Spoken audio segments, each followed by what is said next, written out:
حضراتكم الحمد لله موضوع الانتخابات ابتدى، يعني انتهينا يعني في اخر مرحله، النهارده اخر يوم في المرحله الثالثه، وبعد كده تظهر النتائج. وانا حذرت قبل كده من موضوع ان اتساع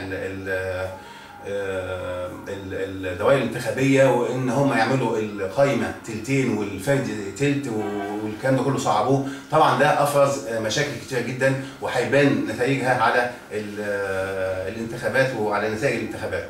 وحذرت وقلت ان هذه الامور تصب فقط في مصلحه من له مكان في كل قريه وفي كل مدينه، وهم طبعا الاخوان المسلمين والسلف اللي كلهم في الموضوع ده، والفلول دول لهم توزيعات كويسه ومتوضرين كويس ومظبطين نفسهم كويس، وهم دول النتائج بتبين ان هم دول اللي لهم النجاح.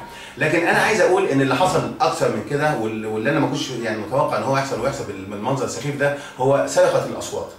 سرقه الاصوات دي بتيجي ازاي؟ او سرقه اراده الناخب. انا عايز انتخب الاخوان المسلمين فقط، نفترض ان انا عايز انتخب قائمه فيها الاخوان المسلمين، يعني انا عايز انتخب المرجعيه الاسلاميه، انا بقول فرضا، والمرجعيه الاسلاميه دي فيها رقم 3 موجود واحد من الاحزاب الليبراليه. طب انا انتخب الاخوان عشان الليبرالي ده ينجح، ولا انا انتخب الليبرالي عشان الاخوان اللي تنجح؟ دي اسمه تدليس سياسي واسمه خداع سياسي.